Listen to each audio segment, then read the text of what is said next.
people. It is Tuesday, December the 28th. The time is 12:40 in the afternoon and the temperature is plus 2 degrees Celsius. And we're currently looking east down Wellesley Street. And I'm standing here on the side of Queen's Park Crescent West right now. But we'll be making our way down onto Wellesley Street and walking along Wellesley, heading eastward. I'm not sure how far down Wellesley I'll go, but I'll probably walk along most of the length of Wellesley Street. I might not go to the very end. It ends in Cabbagetown.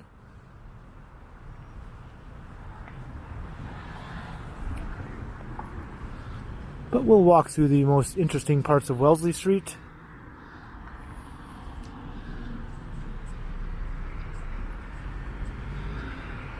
It crosses through a number of different areas along its route, including parts of downtown Yonge Street, Church-Wellesley neighborhood, and parts of Cabbagetown, as I mentioned. It also passes by St Jamestown.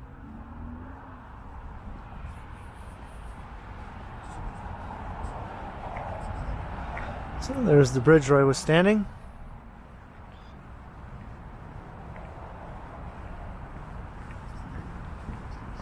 And that is the University of Toronto just on the other side there.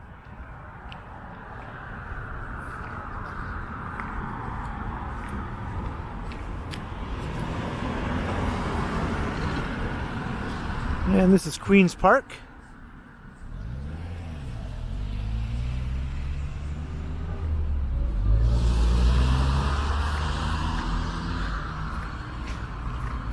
We have a light coating of snow from a snowfall yesterday. It was just a few centimeters, I believe, and it's already rapidly melting away. I expect it to be gone in the next day or two. These temperatures are going to stay above freezing. And here we have the backside, the northern side of the Ontario Legislative Assembly, which is also often referred to as Queen's Park.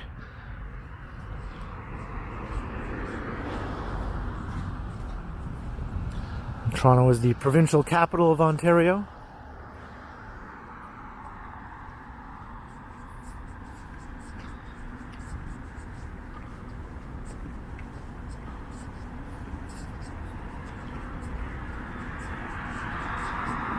So if you're an American watching this, this is basically our equivalent of the state capitol. Although the side facing south onto College Street and down University Avenue is the much more impressive side that you often see in pictures and postcards.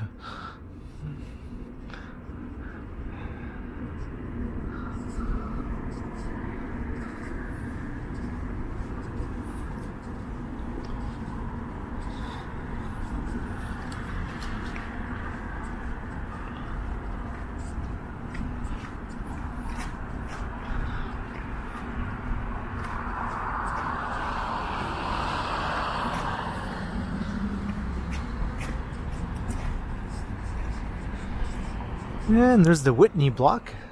It's a beautiful old historic office block.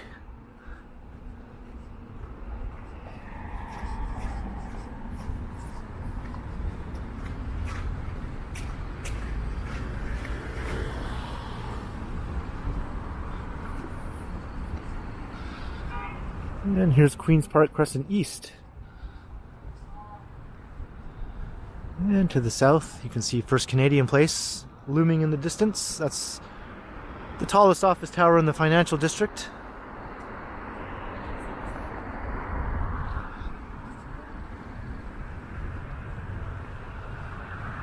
And the University of Toronto does spill over onto this side of Queen's Park as well. But the bulk of it does lie to the west of here.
As I was walking around downtown, I was noticing it seems rather quiet today.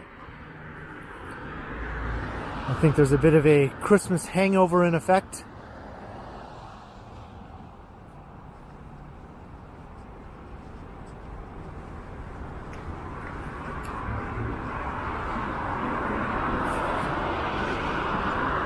St. Joseph's College School. I believe this is an all-girls high school.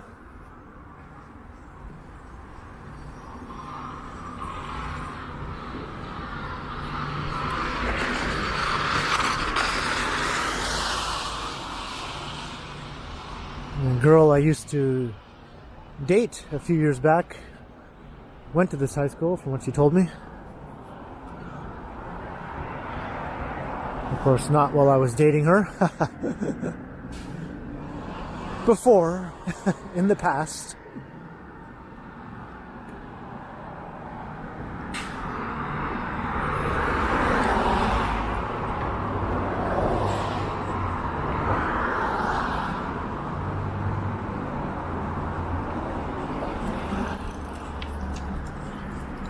Now we're coming up on Bay Street.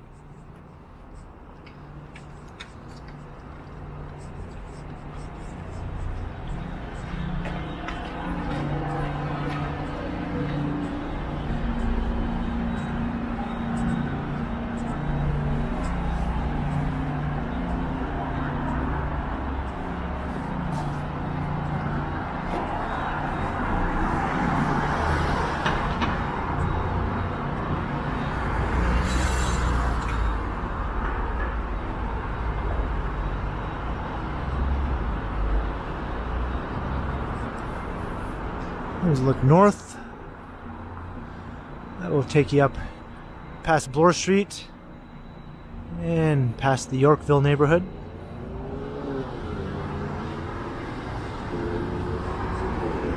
And if you follow Bay Street south, it will eventually take you through the financial district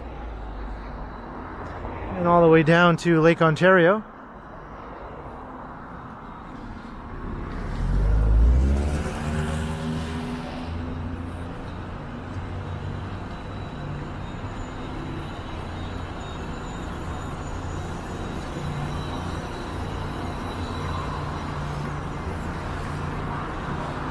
So they have protected bike lanes here on Wellesley, at least for this stretch of it.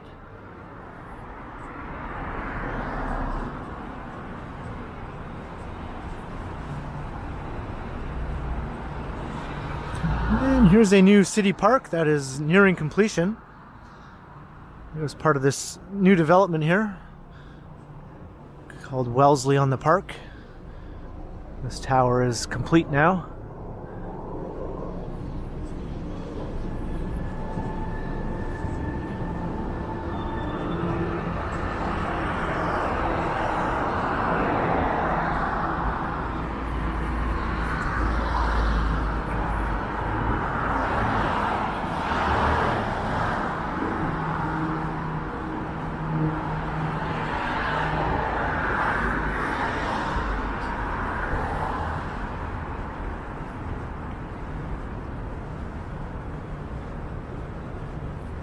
And it looks like St. Nicholas Lane is somewhat blocked off for the time being as a result of this new development. I think a very tall tower will be rising on this site. I think taller than that one, I believe.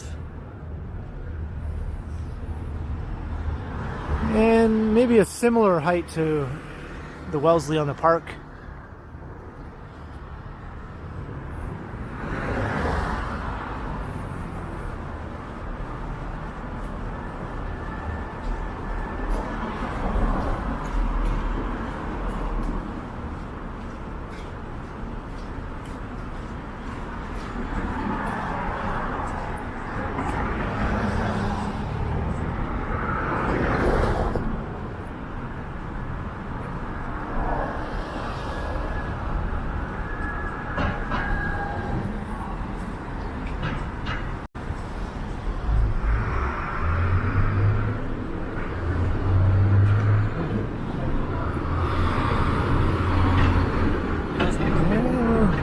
at Yonge Street now, so I'm just going to cross to the south side of Wellesley Street here.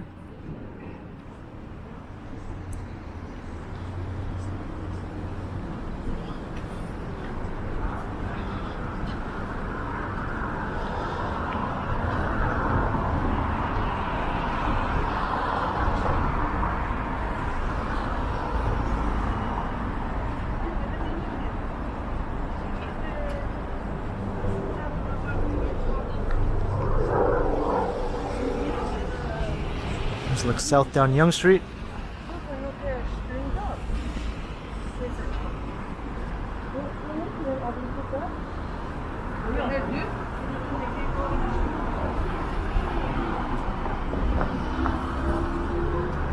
And we'll continue our journey eastward. We'll be approaching the Church-Wellesley village.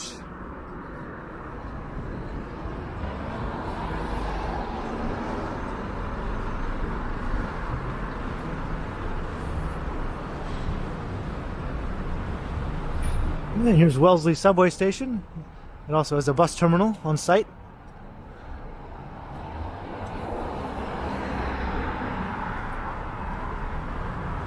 It's not the prettiest subway station, but it is quite functional.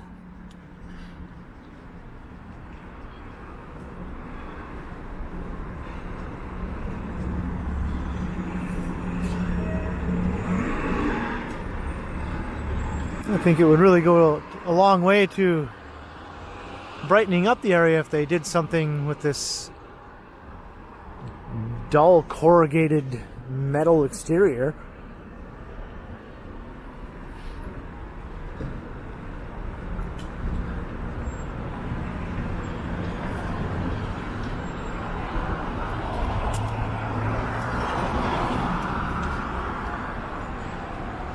And these are a bunch of fairly new condo towers. And I believe this one has a rather humorous thing I always notice. This dentist's office with its large plate glass windows on the second floor there, where you can literally see people getting work done as you walk past.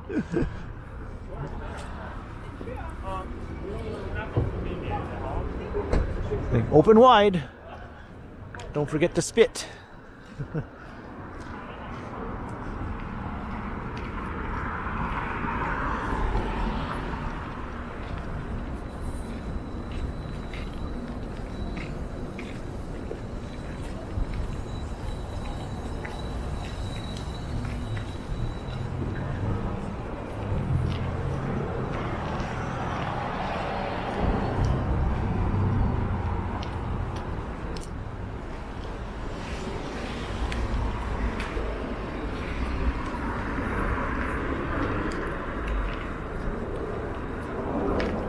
And there's the Paul Kane house.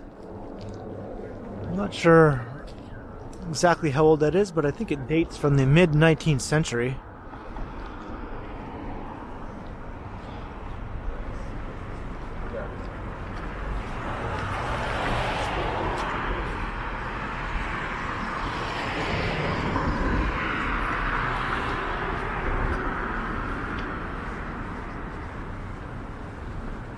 We're approaching Church Street, so this is the center of Church-Wellesley Village, which is the long-standing heart of Toronto's gay community.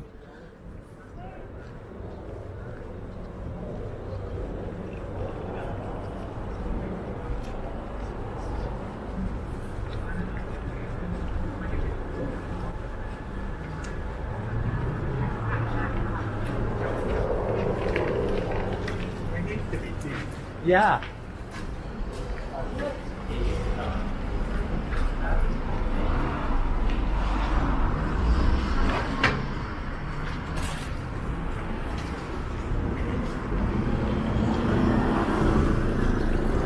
And there's a look north up Church Street. And south.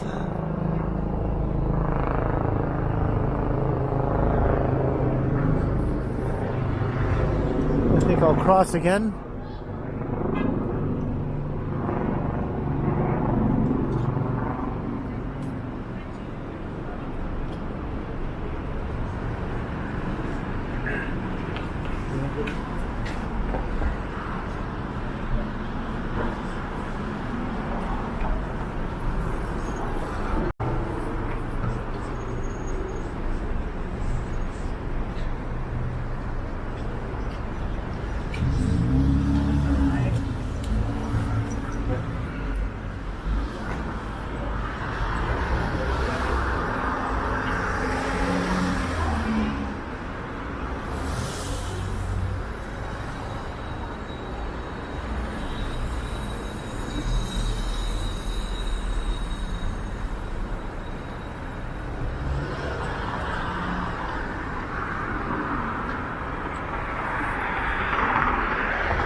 So this area is quite a mix of some old historic homes from the 19th century, some early 20th century low-rise apartment buildings, and then some mid-20th century high-rise apartment buildings, and finally the new wave of condo buildings which have sprung up in the last 10 to 15 years.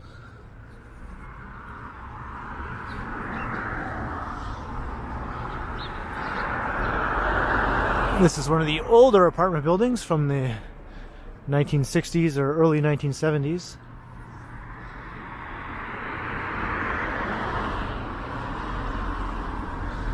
You can always tell them by their slab-like appearance. They're often jokingly referred to as commie blocks because they look like something out of Moscow. And you'll literally find thousands of them scattered around the whole city, out to the farthest flung suburban areas, as well as right downtown.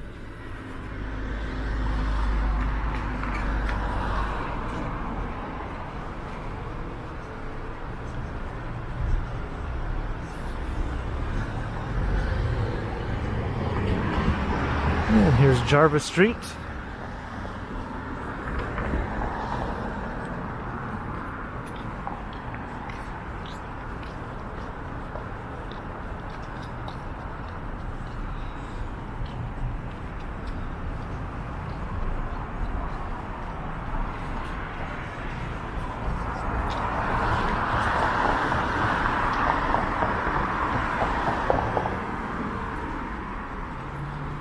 Yeah, it feels like it's warming up a bit.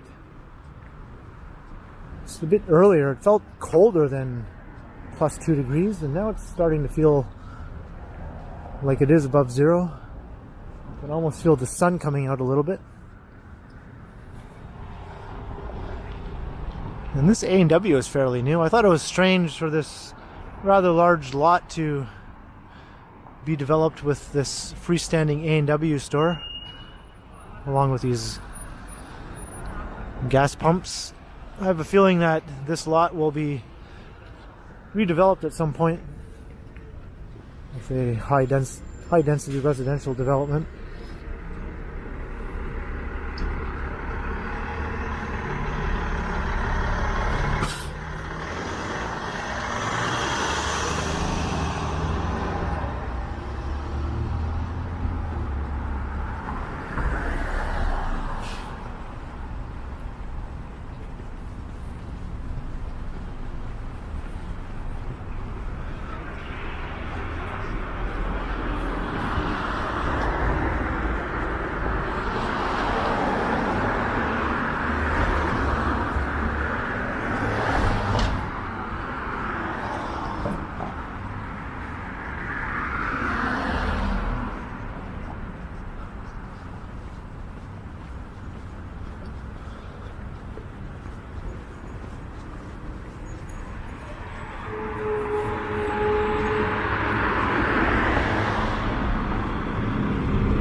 Here's Rabba. This is a small grocery store. You'll find these scattered around the downtown area, and they are rather handy, being open 24 hours.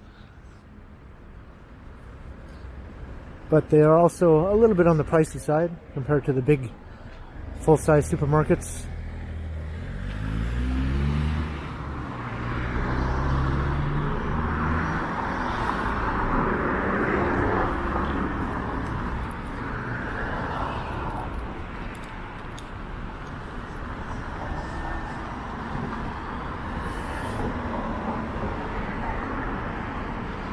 You can get a look at some of the downtown skyline.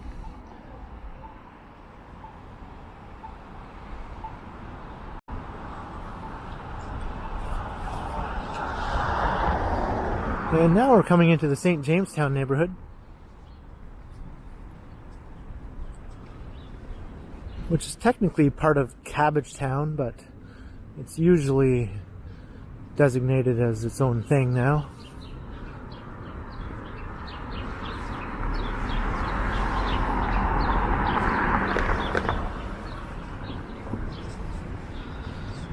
And you can see these huge slab apartments dating from the 1960s.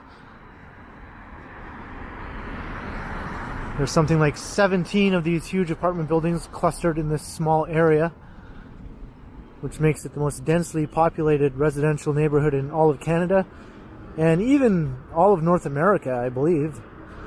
One of the most densely populated neighborhoods in North America for sure.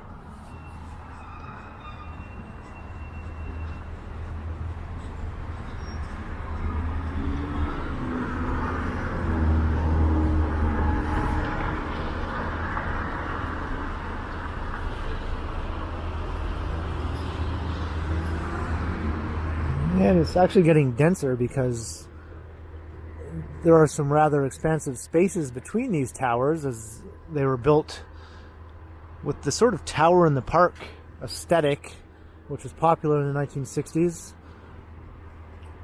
with large expanses of open space between the towers. So what they've been doing is building new towers in between the older towers to make use of that space,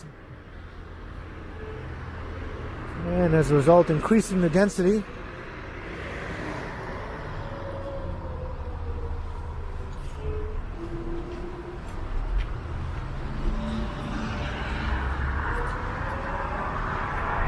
This is a beautiful old apartment building here.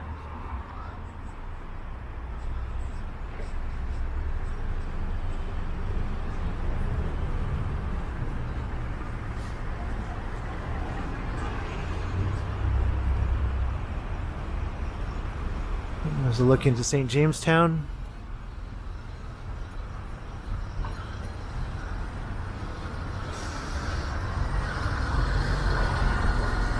I think the first buildings in St. Jamestown were actually built in the late 1950s.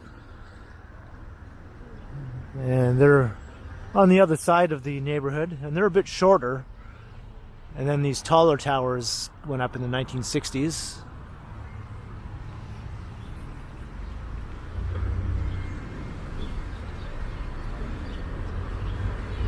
And when it was first built, it was advertised as a hip neighborhood for young city folks who wanted to live downtown and be within walking distance to their jobs. And I think it was popular in that sense for the first 5 to 10 years or so, but then it eventually became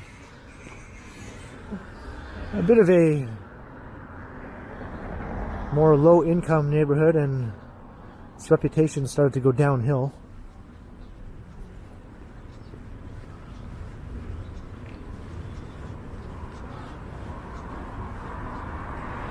And a number of buildings are now part of the Toronto Community Housing, which is basically Toronto's version of the projects.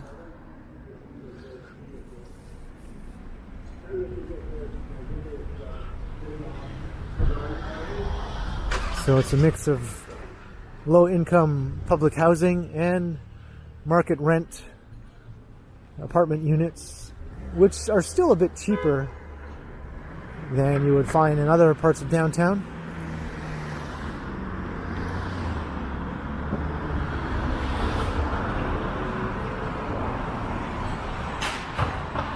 They do have a grocery store on site.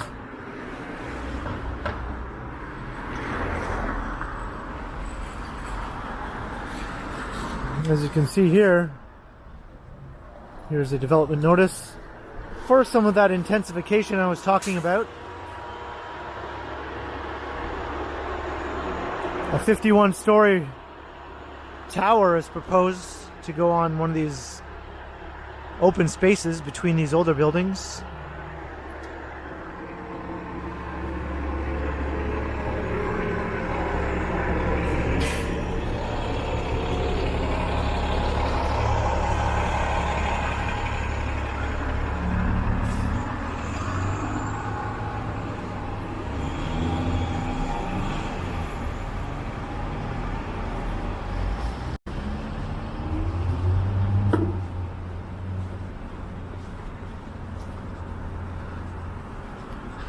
And here you can see these old row homes. At one time, this style of residential development also occupied the site of St. Jamestown here. So you can imagine how many thousands of old 19th century housing units were demolished to make way for this development.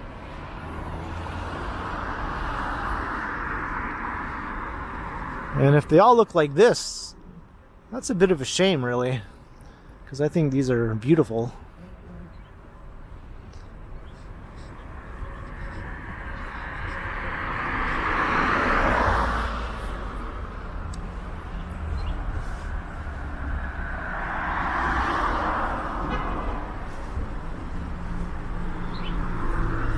And there you can see some new condominium towers that have sprung up on the northern end of the neighborhood. They aren't officially part of St. Jamestown, but they might as well be.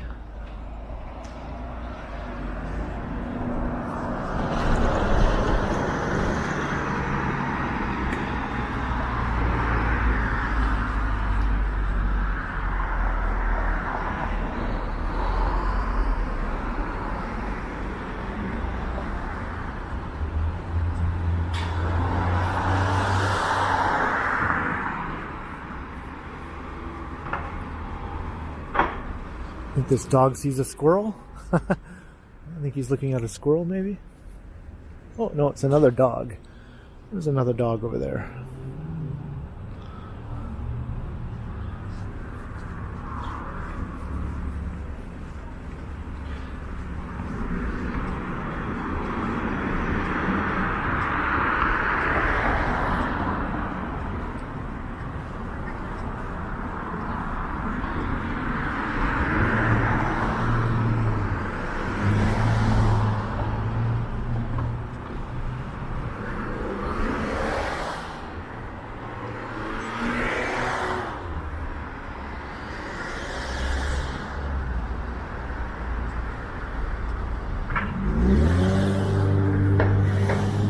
And here is Parliament Street.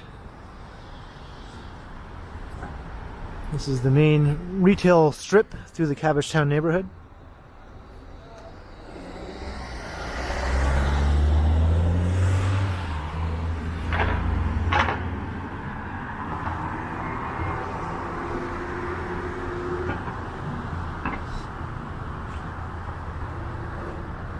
So Wellesley Street does extend for a couple more blocks through Old Cabbagetown, which is a residential area. And it ends at Wellesley Park, I believe, at the end of the street.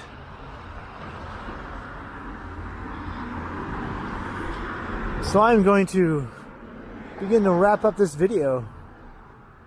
Walking along almost the entire length of Wellesley Street, but I thought it would be a little more interesting to continue south here along Parliament for the last leg of the video.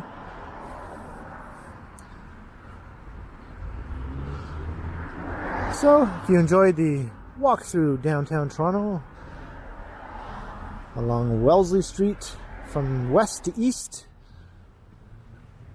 passing through some notable neighborhoods along the way,